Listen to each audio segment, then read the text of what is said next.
This is Bob Martin, the RCSubGuy with the Nautilus Dry Docks, and sitting next to me is what we hope to be the beginnings of a fully remote controlled shark. What we're going to be doing in this video is walking you through the construction step by step so you too can own your very own remote controlled great white shark.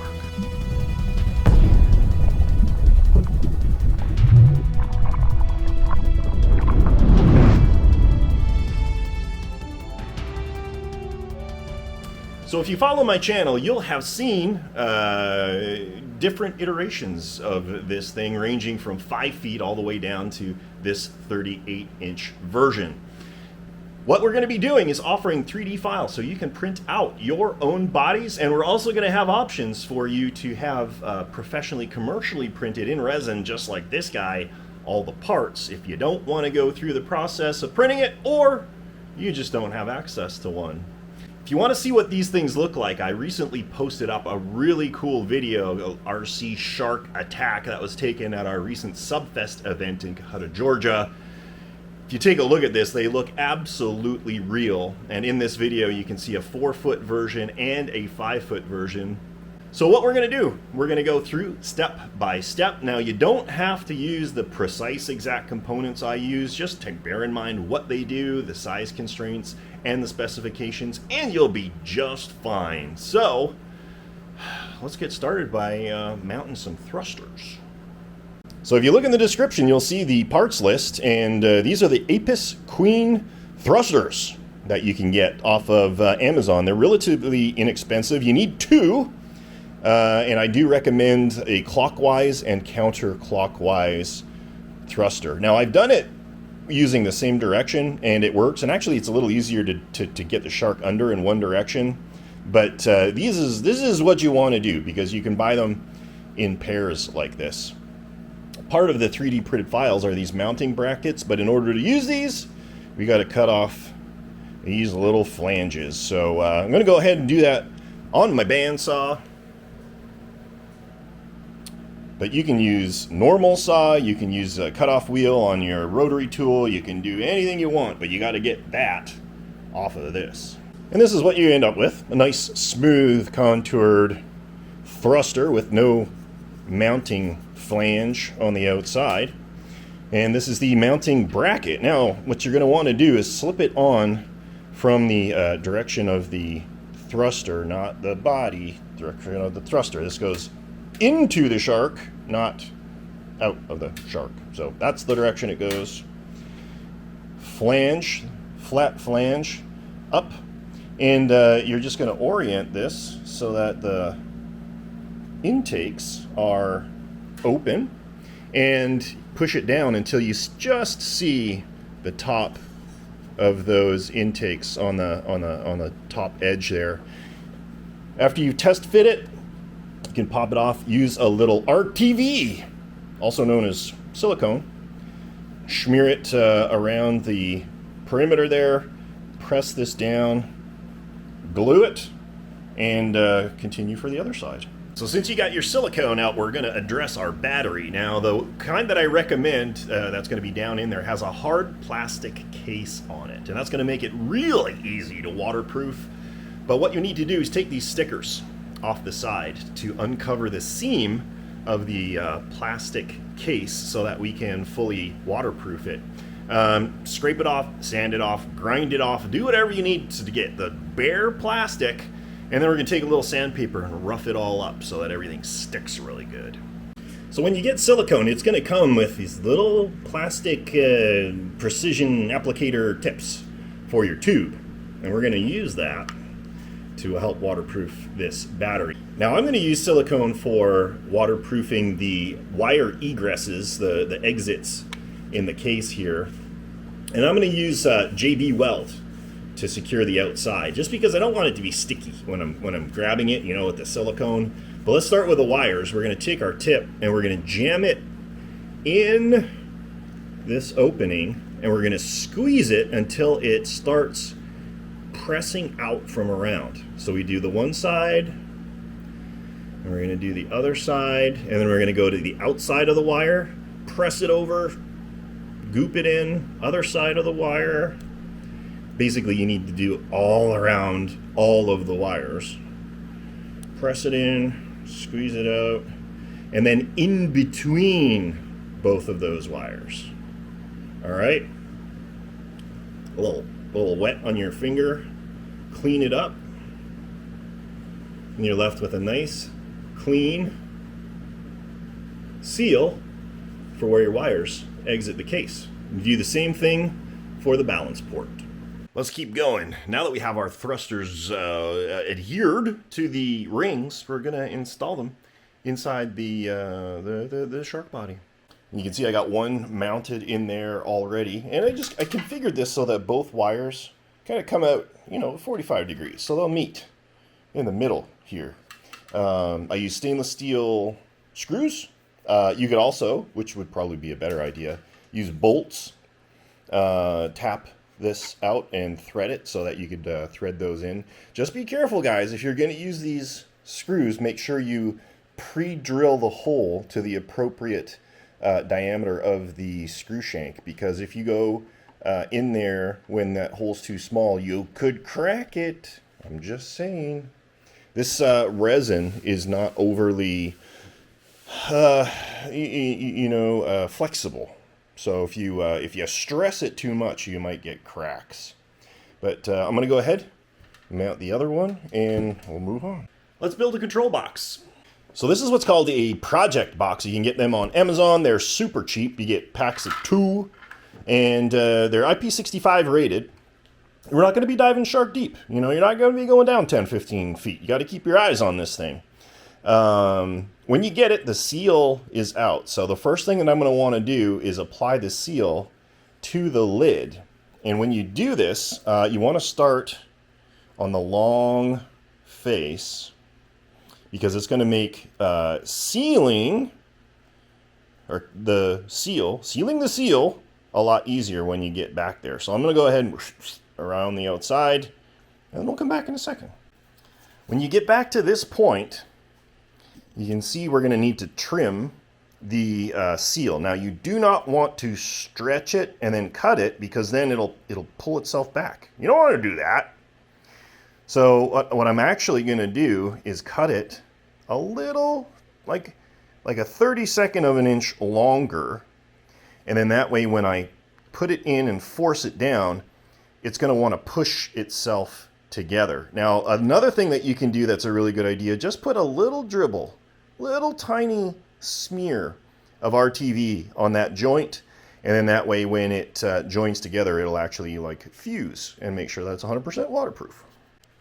What I've gone ahead and done is screwed the top of the lid back on so that the silicone conforms to the inner lip that creates the other interface for the seal. I'm just going to let that kick off for a little bit. We're going to talk about wire connectors. Now, I like these ones. Got these off of Amazon. These are 6-pin connectors, which is opportune because we need to connect 6 wires. 3 for each of the electronic speed controllers that pass through to the 3 wires on each of the thrusters. I like putting the female receptacle into the waterproof box, but you can see there's a little lip on this side, a little flangey thing. I'm going to cut, grind, and otherwise remove that so that it creates a perfectly square interface on the inside, so that when we cut our hole, it's a little easier than trying to notch and all of that stuff.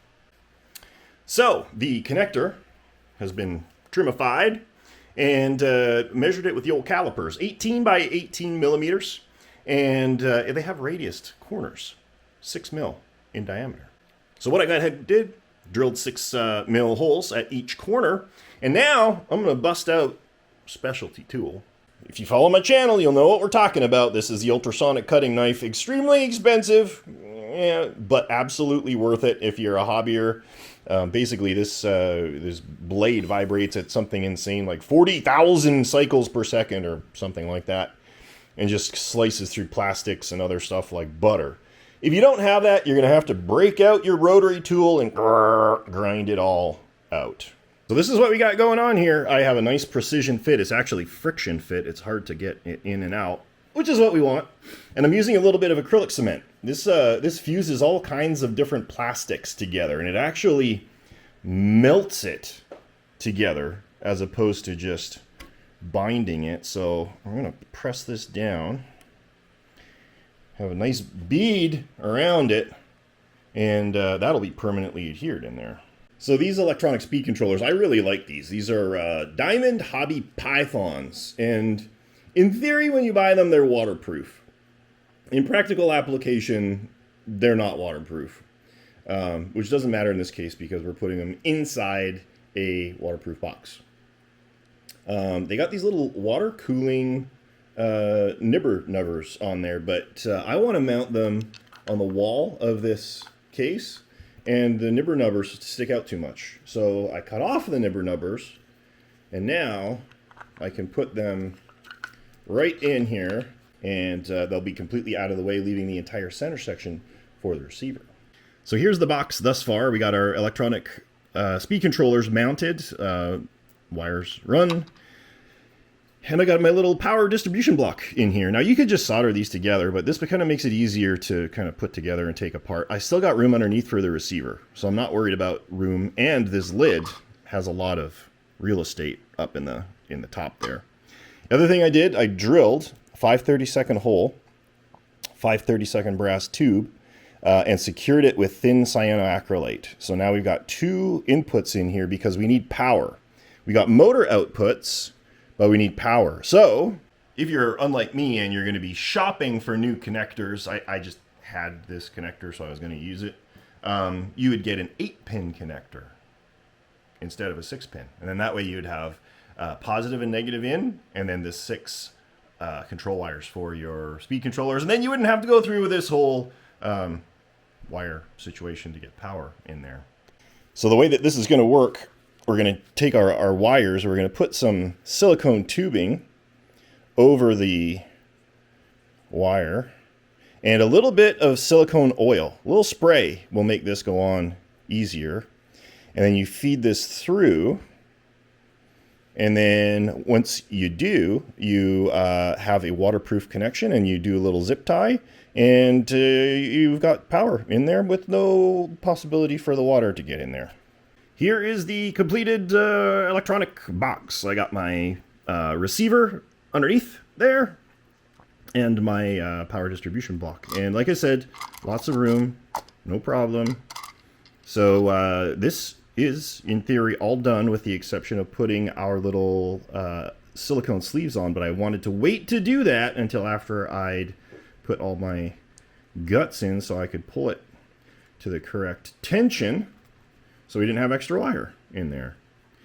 Just make sure when you close this up now that there's no debris in this or the lid, and that you're not pinching any wires. And then once that's done, we can close it up. Done, ready for testing. All right, a couple of things to note. Now would be a great time to do some testing before you button everything up. So you can see in this particular case, I've got some jumpers going to the left motor. I've got my radio programmed, and sure enough, we've got motorage. Now, another thing, we got 2 electronic speed controllers in there. Each one of these particular ones have a built-in battery eliminator circuit, which is what feeds the receiver. You can't have 2, you only need 1. The receiver only needs 1 source of power, be it a built-in BEC or a standalone BEC. Don't double or triple feed your receiver. So what I mean by that is you've got these leads from the speed controllers. The red wire is what's going to be supplying 5-volt power to the receiver. So just snip one, leave the other one intact. Now my receiver's got power, and we're in good shape. So I've tested my left motor. I'm going to go ahead and test my right motor, and if everything goes well, we'll button this up and get to some programming. Let's talk about steering in this crazy thing. So there's a couple of different ways that you're going to do this. If you're of the old school family and you're going to throw some old, like 1990s low frequency radio in there, hey, good on you.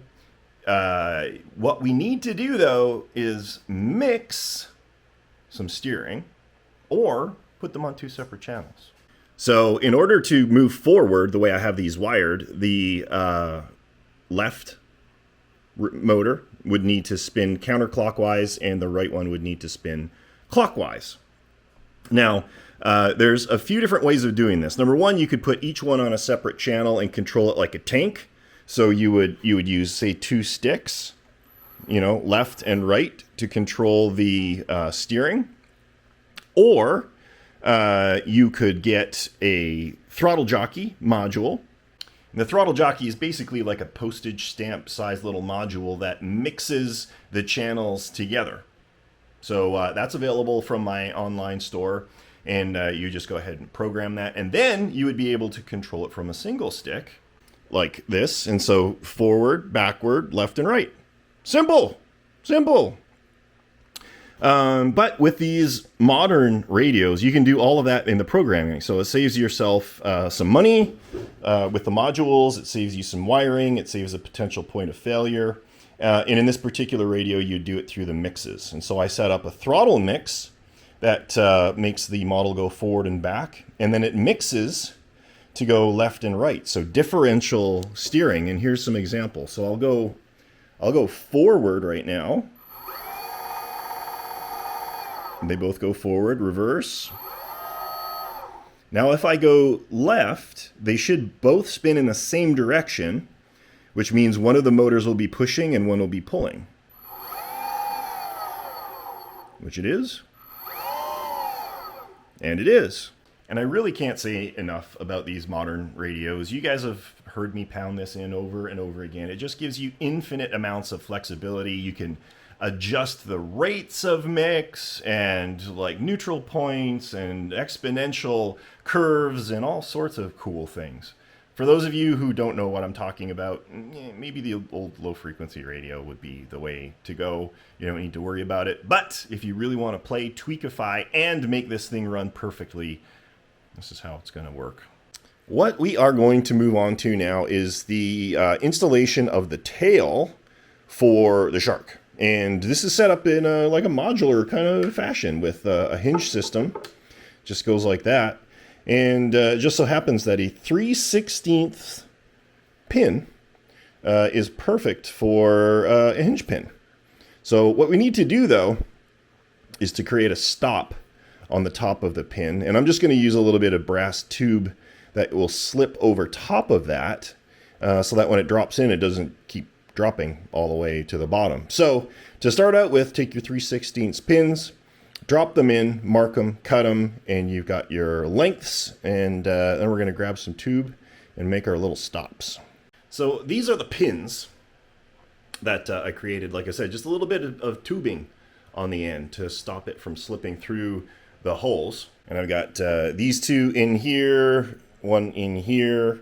And the cool thing about this is once this tail assembly is put together, it's really easy to put on. The entire thing can easily be removed for transport or storage or whatever you want. You just grab this pin, pull it out, and then you've just got a body section. It's pretty cool. Now, one of the issues here is the first and second tail section, in my opinion, swivel just a little bit too far. You know, when they turn all the way, it kind of looks like poor Shark's got a broken back or something like that. So what we need to do is just put a little flange on the inside here that'll bump up against this and stop it from over rotating. So I'm just going to use a little bit of flat plastic, or I mean, hey, you got a 3D printer. You could just 3D print one if you wanted to. And then it'll stop both of these sections from over rotating. I'm going to do that right now. I'll give you the measurements, and we'll correct the broken back syndrome. All right, these are the two sets of spacers that I installed. First one's super easy, 38 millimeters wide. So just a rectangular piece of plastic, just glued.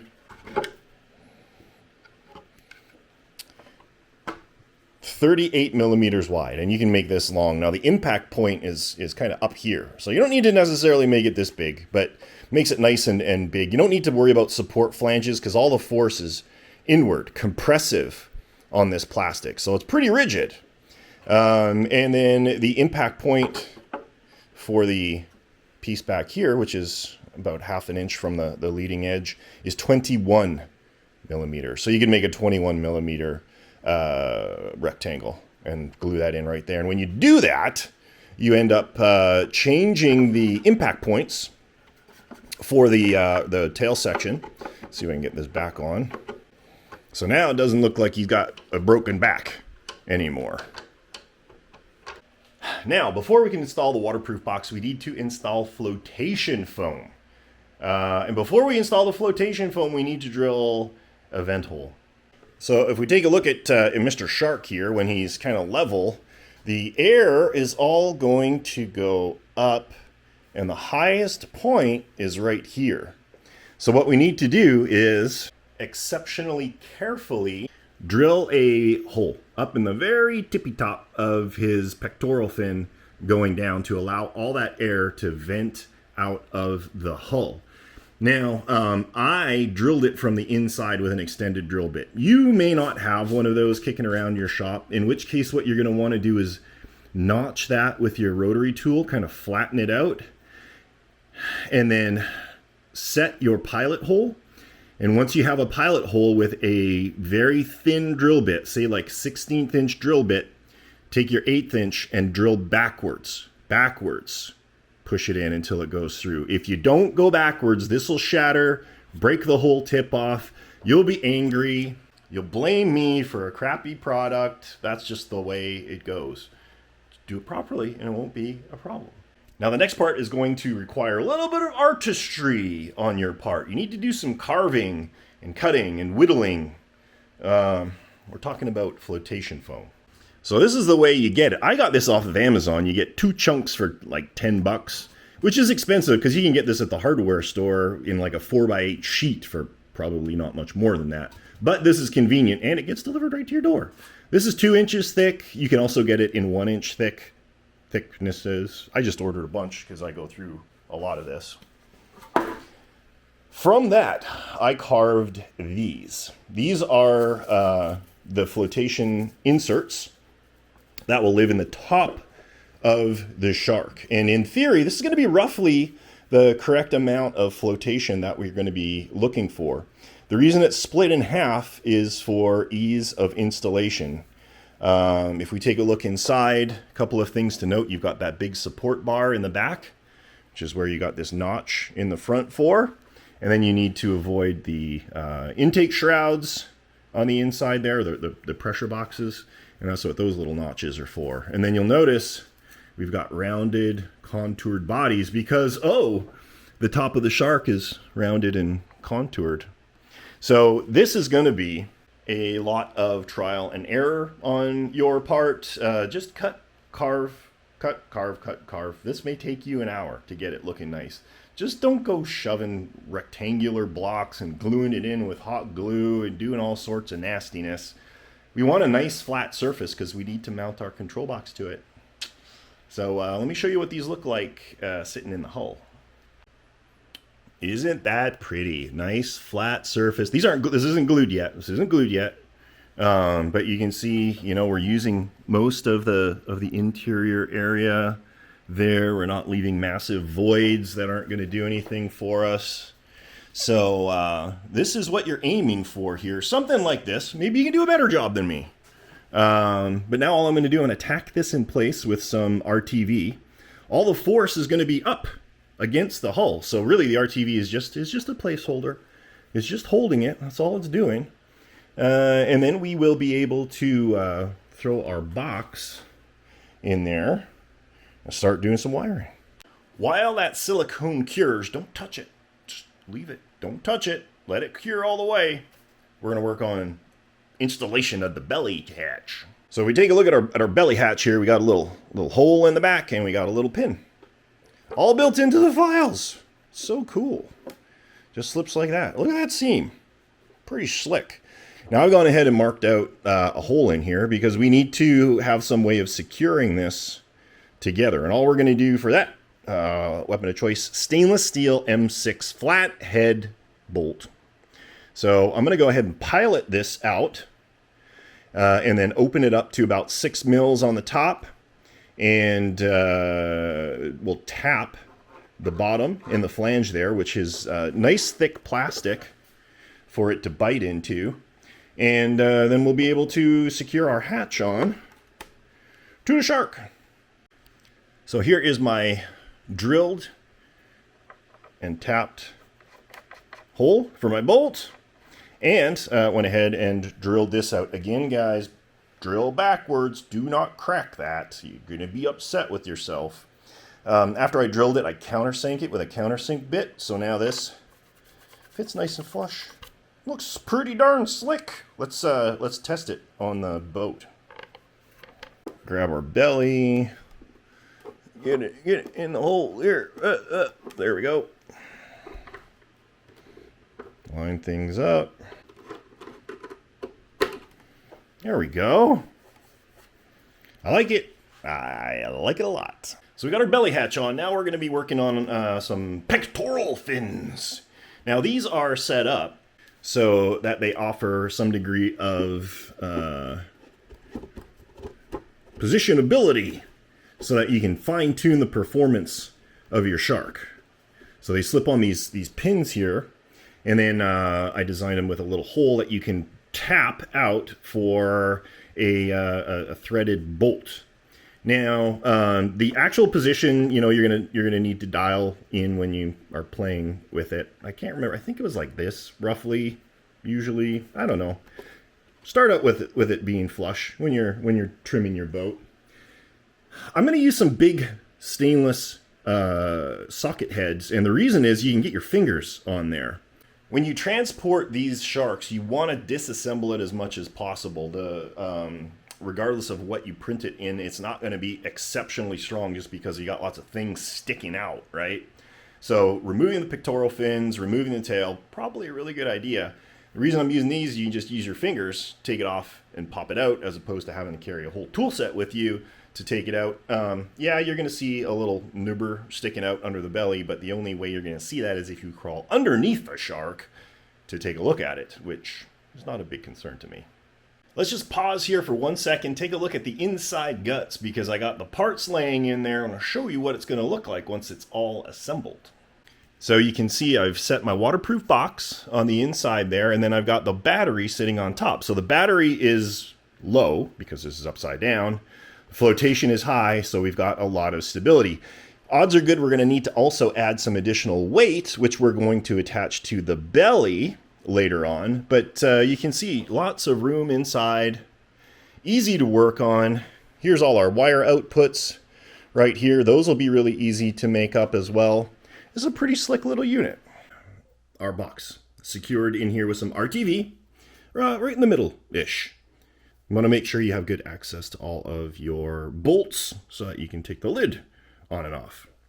And what I've done, I've taken my connector here, disconnected it from the box, and now we're going to be wiring in our motors.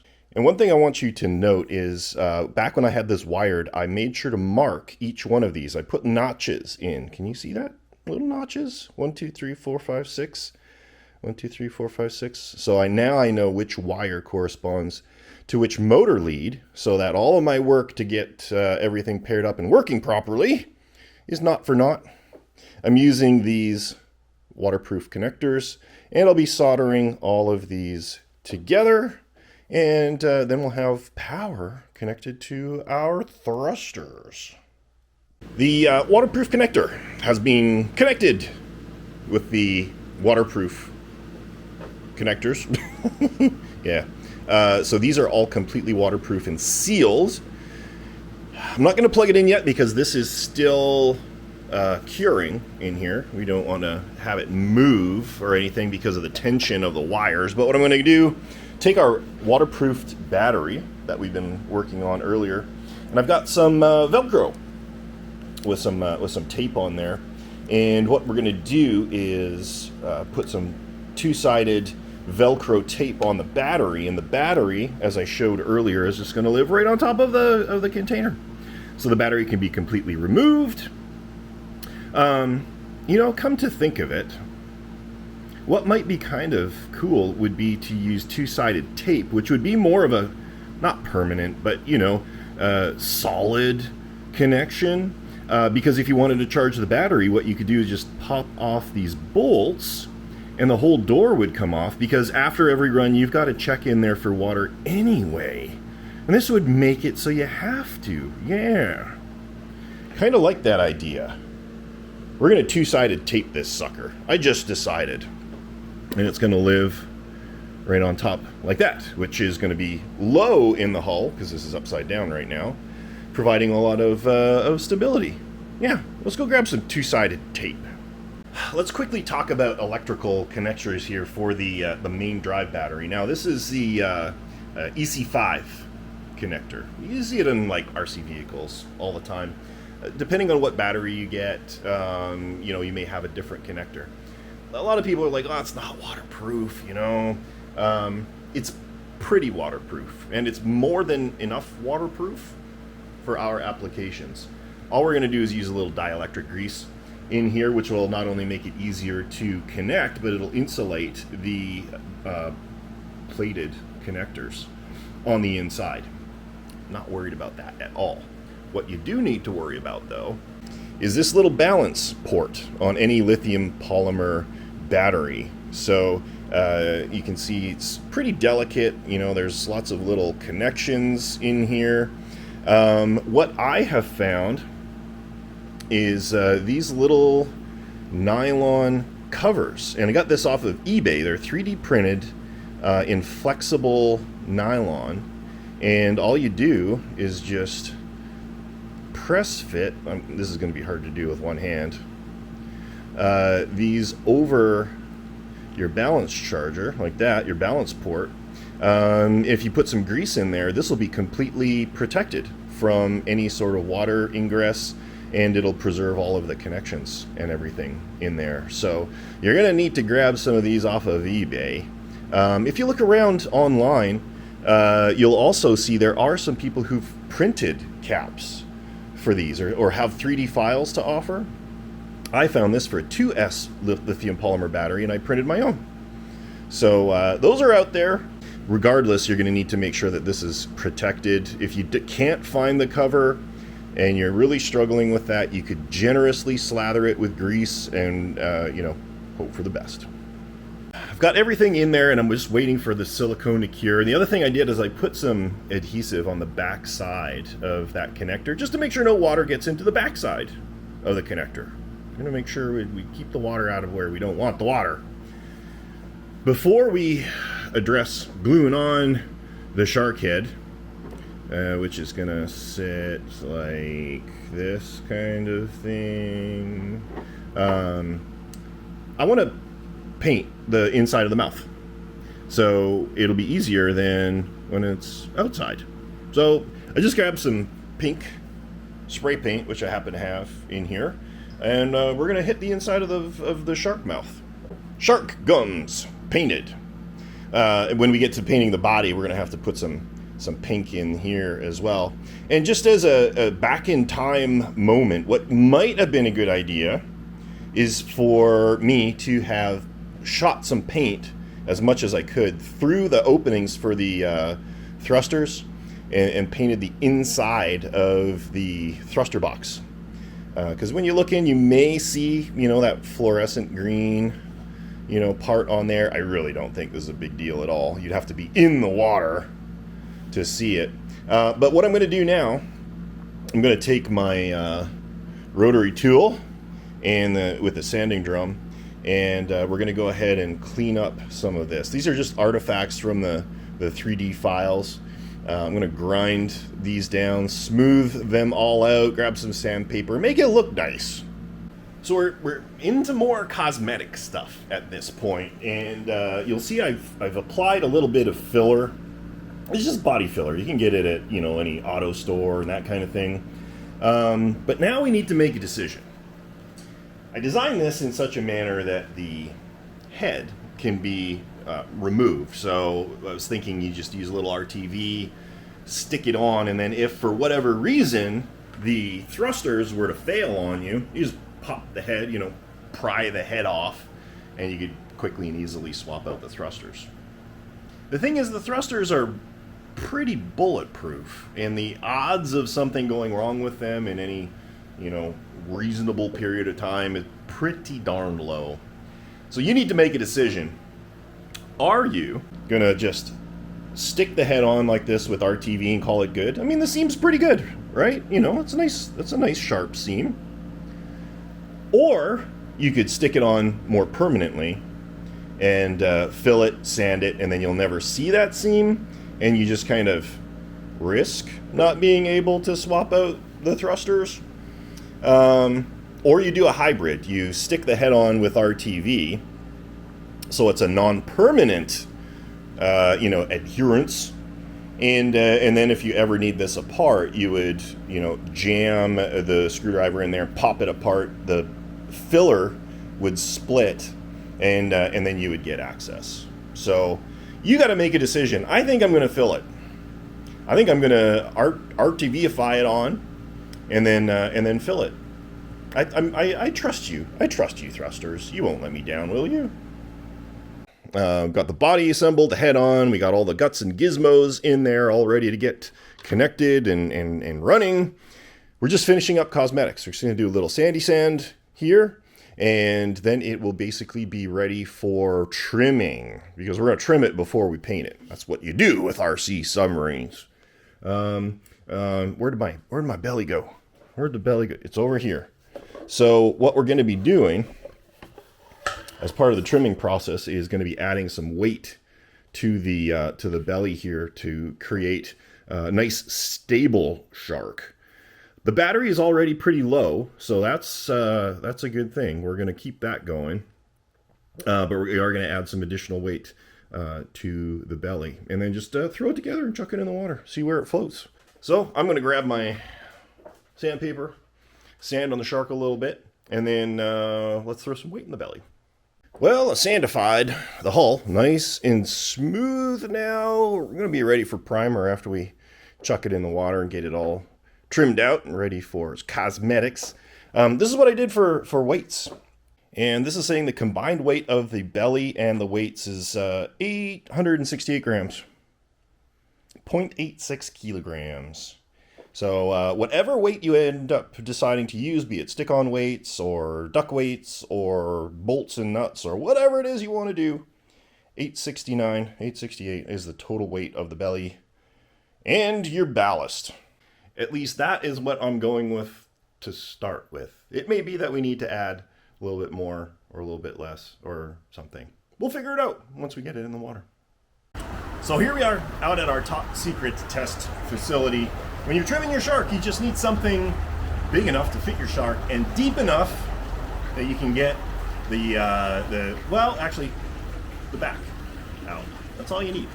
Time to dunk this in the water. It's perfectly dry. You can see this has not seen the water yet, so it's going to be as much a surprise to you as it is to me where it floats.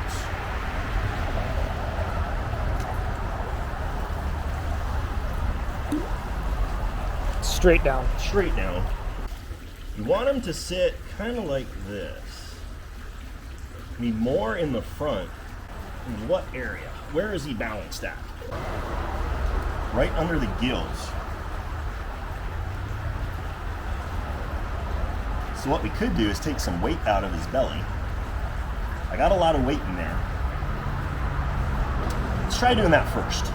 So what we have determined is we need a block basically right in that big, nice, hollow area directly under or on top of the thruster boxes. So right in the middle of the gills.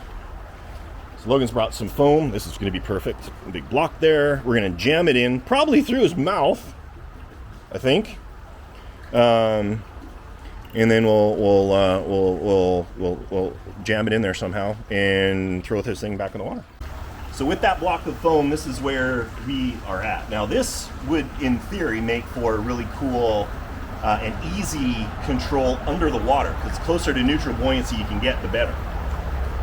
But we want this thing a little higher so that when you're driving it around on the surface, people can see it more easily. So we're going to add just a little bit more to that area.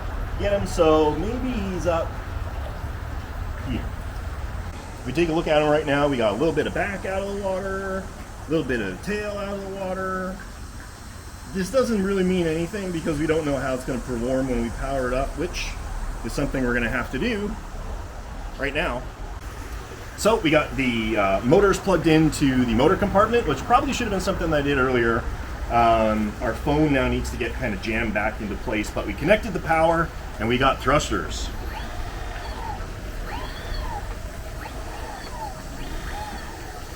So we're gonna push our foam back into place, throw the belly on, dump it in the big test facility, and just see what it does. All right, let's. So this is left thruster. So this is full turn kind of thing. That is nice and tight. Okay, good stuff. Other way. Looking good. Let's give it a little forward thrust. Okay, she's going straight down. Yeah, so we might need to either add a little bit more foam to the mouth, because the fins, the pectoral fins, are in the middle of the body, so they'll control depth, but not pitch. Nom nom nom nom nom. Nom nom nom nom nom. All right, there he is, right at the top of the head. So now we got more of a back profile, which I like. All right, let's see what that does.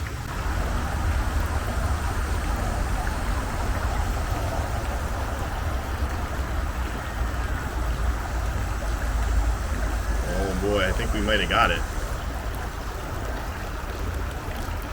This is about like 1/10 throttle right now. So she'll stay on the surface if you go nice and light, but as soon as you heave it, yeah.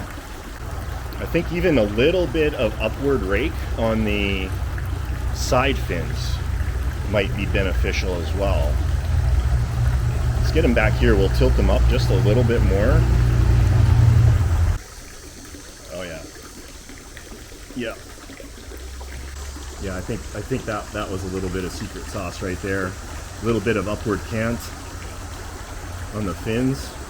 A lot, like I was saying, a lot of this is going to be up to the individual owner in terms of how he drives it. You know, if you don't want to dive under the water, if you just want to freak people out on the surface, give it some more foam. You know, get her up out of the water, and you know. But you know, if you do want to take it under for whatever reason, then you know, this is probably more where you'd want to be. So I think we got it. And I will say, based on working on this and dropping it in the water and pulling it in and out and everything, this size of shark is infinitely more convenient than the 5-foot or 4-foot shark, like by an order of magnitude.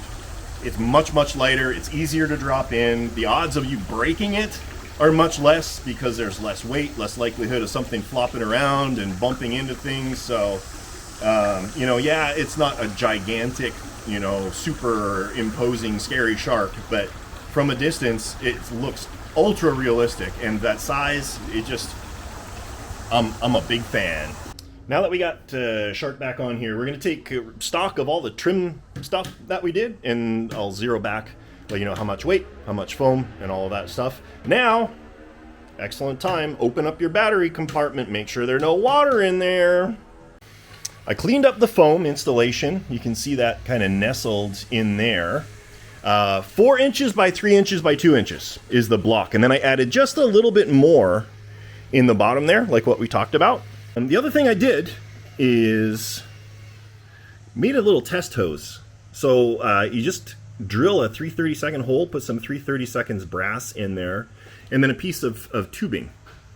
And what this allows you to do is submerge the shark, flip them upside down, blow in the hose, and look for bubbles. And I would recommend you do this before every run. Absolutely 100%. That makes sure you didn't like trap a cable in there or anything like that. Removed weight. You guys remember we had that weight total from before. It is now 84 grams.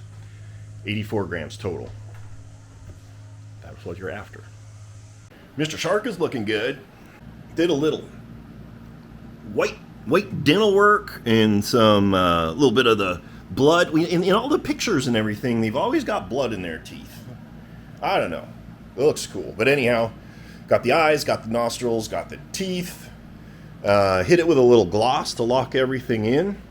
We're ready for final testing. That is where we're at with the shark. You just got to do a little test of the watertight integrity of the box and put her in the top secret test facility. See how she does. And here we are at the top secret test facility, and it is time to do the final test on our shark. Now, my pool has just been shocked. Our pool guy literally left like 10 minutes ago. A note for those of you running in swimming pools: a high degree of chlorination will significantly affect your range for your radio. So high chlorine concentration is going to limit the radio wave propagation through the water, and you'll have less depth. All right, so just bear that in mind when you're running. You want to be as in fresh water as possible wherever you're running. What we're going to do, because we haven't retested after the final installation of the last of the foam, we're going to put it in the mini test facility and see where it floats. If it looks good, we're going to head for open water and see what it does. So, shark's floating a little higher than it was last time, but I think I'd like this a lot more. Just because of the propensity of this thing to dive, I think we need more flotation up front. So this is I'm good with this. I think this is going to work. Well, I don't know. We'll see. We're going to put it in the water and find out.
I would call that a successful test. So in theory, your shark testing went off without a hitch. All you got to do now is post-mission your shark. It's going to be a lot easier if we just take the tail off so it's not flopping around. Set that aside. Grab our shark, flip them over. We're going to get into the belly there. We need to disconnect the battery, and then we need to open up the watertight compartment and check for leaks. Now, you got to do this anyway, because if you followed my instructions, your battery is attached to the lid. So in order to charge it up and get it ready for next time, you got to pop it off anyhow. And you want to make sure after every run, you check for water entry. Just like before every run, you pressurize the little compartment through the hose to make sure it holds pressure. Now you have a successful running shark. You can get out there, terrorize the ponds, and just have a lot of fun. But there's one more thing you need to consider before you get your shark all set. You'll notice that he's sitting on a stand here. You need something to put the shark on at the pond, on the bench, when you're working on it, when you're storing it. This particular one is an Ernst Ultra Stand. I got this on Amazon. I think it was $25 or something like that. What I love about it, it's all plastic. It's completely waterproof. You can see the water's just beating off in the side there, and it all collapses. as well, so it just pops out. And most importantly, when you flip the shark over to work on him, the dorsal fin doesn't hit the bottom. So I would highly recommend this. I don't stock them, but you can certainly look at that. I know there's similar stands like foam ones for airplanes. That would work really well as well. Well, there you go. We are done with our construction of this 38-inch RC Shark from the Nautilus Dry Docks. I hope you enjoyed it. Just as a recap, you can purchase the STL files, print out your own shark, buy all of the guts and gizmos that I've laid out for you, and build your own shark. If you don't have access to a 3D printer, though, I do have options for you. You can get a resin hull, like this one was built out of, or for just a little bit more money, you can opt for something a lot more durable, and that is the ABS glass-filled plastic. This is exceptionally strong, so it'll be virtually impervious to you guys mishandling the poor little shark. So both of those options are available on my website for the physical shark kit, and you can make a choice which way you want to go. And that will wrap up this little instructional video. I hope you enjoyed it. I certainly did, putting it all together. If you have questions or comments, drop them down below. Like and subscribe if you like what you see. We got lots of more RC submarine awesomeness coming up. With that, I will let you go. Again, this is Bob Martin, the RCSubGuy with the Nautilus Dry Docks. You have a great rest of your day, and we will catch you next time.